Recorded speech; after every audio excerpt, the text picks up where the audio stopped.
રાધનપુરને જિલ્લો બનાવવાની માંગ પ્રબળ બની। રાધનપુરમાં શંકરભાઈ ચૌધરીના સન્માન સમારોહ પહેલા વિરોધ દર્શાવવામાં આવ્યો। કોંગ્રેસે રામધૂન બોલાવીને વિરોધ કર્યો। પોલીસે વિરોધ કરનાર કાર્યકરોની અટકાયત કરી। રાધનપુરને જિલ્લો બનાવવા માટે કોંગ્રેસના નેતાઓએ રામધૂન બોલાવી અને વિરોધ પ્રદર્શન કર્યું।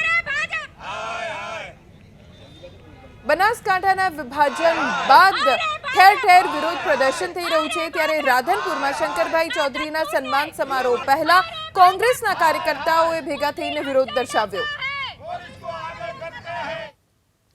બીઝેડ પોન્ઝી સ્કીમના મહાઠગ ભૂપેન્દ્રસિંહ ઝાલાને કોર્ટમાં રજૂ કરવામાં આવ્યો। 3 દિવસના રિમાન્ડ પૂર્ણ થતા ભૂપેન્દ્ર ઝાલાને કોર્ટમાં રજૂ કરવામાં આવ્યો। સીઆઈડી ક્રાઇમે વધુ રિમાન્ડની માંગ ન કરે તેવી શક્યતા। જામીન ન મળે તેવી કલમ હોવાથી ભૂપેન્દ્રસિંહ ઝાલા જેલ હવાલે થઈ શકે છે। 3 દિવસના રિમાન્ડ કોર્ટે આપ્યા હતા। પહેલા 7 દિવસના અને પછી બીજા 3 દિવસના રિમાન્ડ કોર્ટ તરફથી મળ્યા હતા। જો કે આજે જ ક્રાઇમ બ્રાન્ચ સીઆઈડી ક્રાઇમ વધુ રિમાન્ડની માંગ ન કરે તેવી શક્યતા છે, જેથી ભૂપેન્દ્રસિંહ ઝાલાને જેલ હવાલે કરવામાં આવી શકે છે।